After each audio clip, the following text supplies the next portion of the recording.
Hi guys, hope you're all doing well. We've got for you a build review of the Border Models Panzer 4G.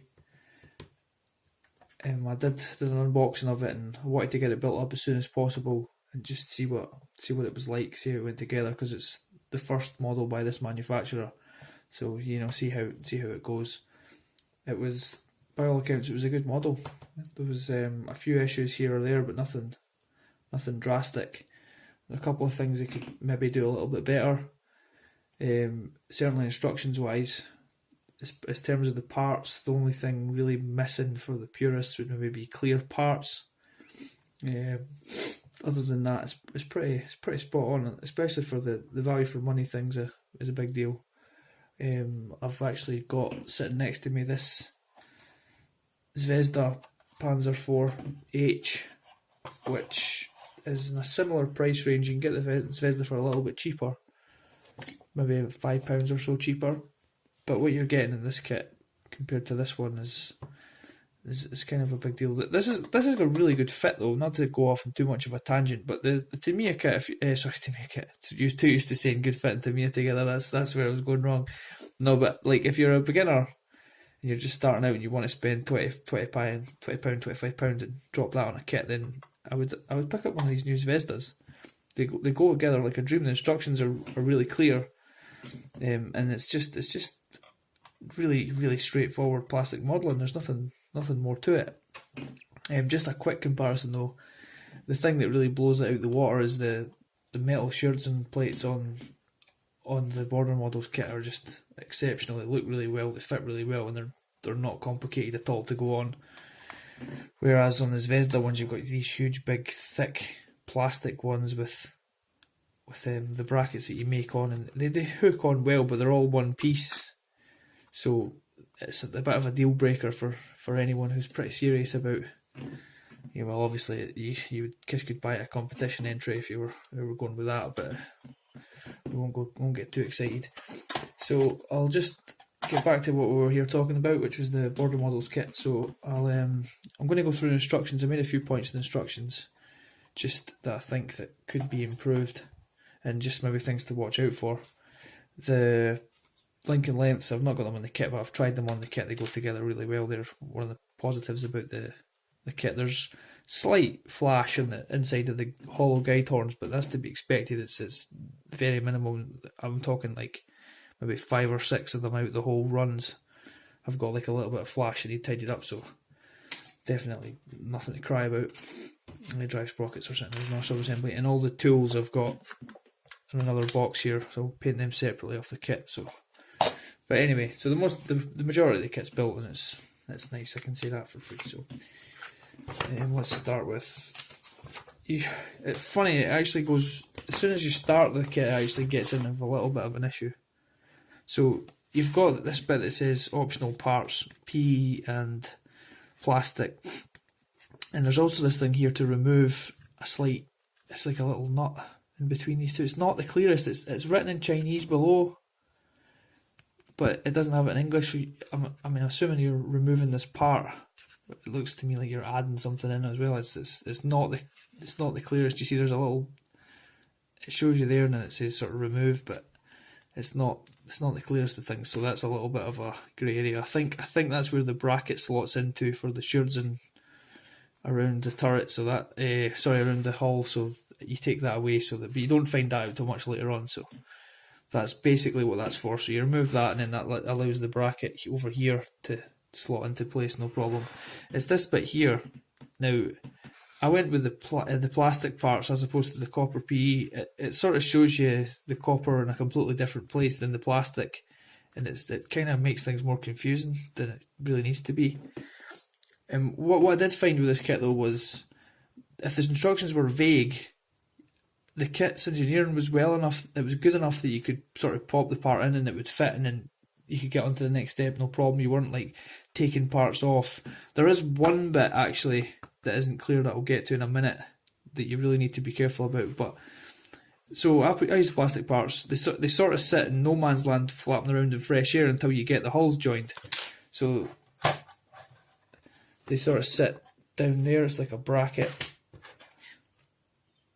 so they are quite loose, but once I put tools and stuff on, they won't be. So the PE parts, I figured they'd be too fragile. I didn't want to go with that. They look fine, especially since they're all behind the shirts and plates, depending on how many I decide to put on. But so that was just one little tiny thing to watch out for. Yeah, there's a lot of call-outs for optional parts. With the barrel cleaning rods, there's 3 barrels in this kit, and it doesn't really specify which one to use. 2 of them are the Pack L43 caliber length, another one's the 39 caliber length gun, but it doesn't say which one for which version. I'm assuming those are the different cleaning rods for the different guns, so if you need to check references if you want to follow that, and I kind of just went with what I thought looked good.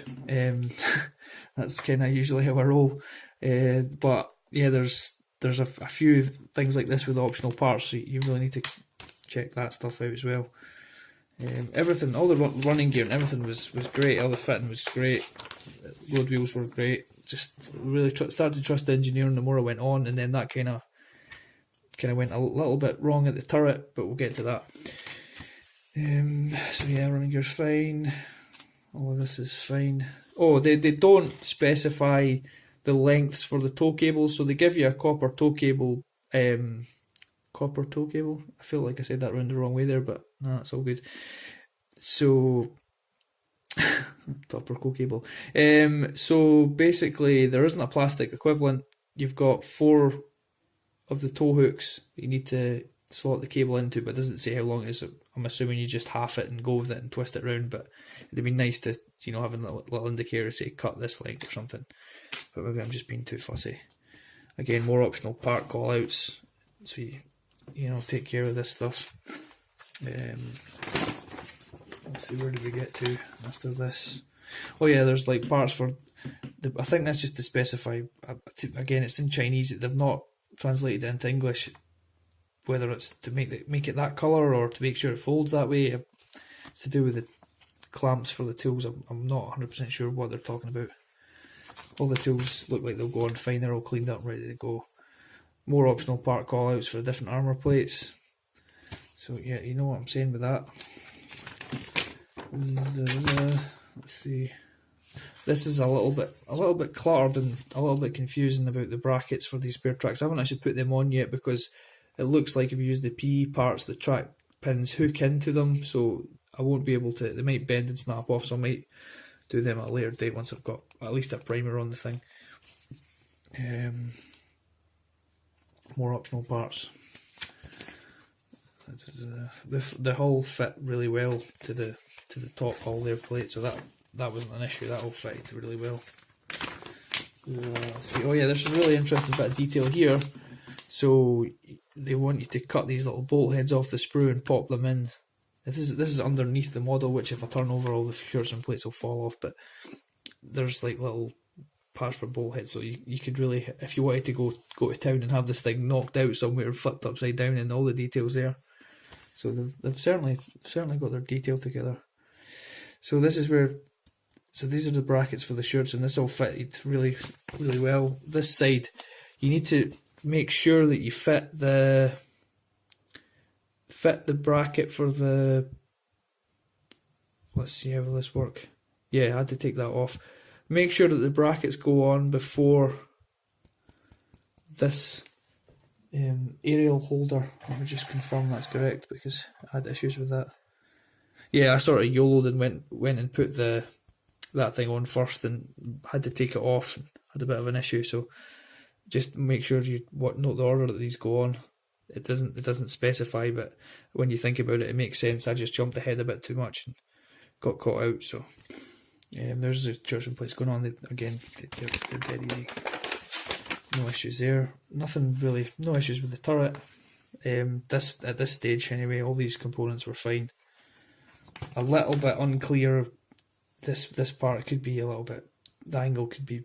You'll see what I mean if you start it. This is like sort of not the angle that it ends up going on. And another interesting thing was. Well, this is all fine. All the cupola parts go together fine. This was where the kit misses its clear parts though in the cupola, because those will just be open if you have the slats. in open positions, you've got the choice of having closed slots or open slots for the commander's viewports. So just bear that in mind. Normally they would have glass blocks. Let's see, what else have we got here? So yeah, this is a strange. This isn't quite right on the drawing. As it when you have the part in your hand, it's a different shape. So that's just an error as far as the card drawings go. But it's no big deal. It's nothing that you can't live with. So the fit between the sort of mantlet, the underside and the top wasn't the best. There'll be a little bit of filler needed around these parts. That may have just been myself. That may have been error, but it wasn't the best fit there. It was a bit of a struggle. I'm going to need to fill that a little touch. But yeah, so the shirts and plates on the turrets, they all went on fine. So yeah, all good. So apart from that, a couple of wee issues. The kit was spot on. Details really good. I'm pleased with it. I like the smoke launchers. I'll probably add a little bit of wiring in there if it needs it. But this is just purely out the box. I didn't do anything to this. The little wiring conduits for the headlamps, they don't quite touch the hull plate, so they'll need to be bent and glued into place because they're kind of elevated right now. So that's one thing. But like I say, for the money. Oh, there's a thing. This Vesda kit has some detail under these panels, whereas this one doesn't, and I've kind of noticed it after building this Vesda kit. Obviously those are hollow, whereas I didn't mean to make this a straight up comparison video, but you know what it's like when you've got something sitting in front of you. These plates can be lifted and you get access into the sort of engine deck, so you could paint that first and foremost. You wouldn't see anything under there. It isn't just having a hollow space. The machine guns were pre-hollowed out. That was nice. I didn't need to try and stab myself with a hobby knife, which happens frequently. Plenty of cupola parts, but yeah, it's a really nice little kit. And I wouldn't hesitate to get another border models kit when the next one comes out. And I think that's probably the key here, isn't it? Would you buy it again? Yeah, I would. Is it perfect? No, it's not. But considering it's half the price of a Dragon kit, where you get sometimes even less in your box, I can't see anything wrong with this at all. It's wonderful. As I say, all the additional stuff you've got with the decals and the colour schemes and the masks that come in the box, you can't really knock it. In fact, these shirts and plates, a lot of them, they fall off in combat, and you could probably keep a lot of these as spares. I might not put them all in this kit. I prefer to show off some of the tracks and the weathering at the side as opposed to hiding it all with these big shirts and plates, because I've never actually painted a Panzer IV in general, never mind with all these plates. So I've got my work cut out for me there, because I was thinking, should I have left these off to get and paint the turret first, but it was going to be just require loads of parts lying around on the desk and probably not getting finished. So at least this way I know I'll get it sprayed and maybe get it finished at some stage. So, but that was all just a quick post-build review. If there was anything I missed, then I'm sure I'll regret it, but if not, then hope you enjoyed the review, and yeah, go and pick yourself one up. Thanks guys.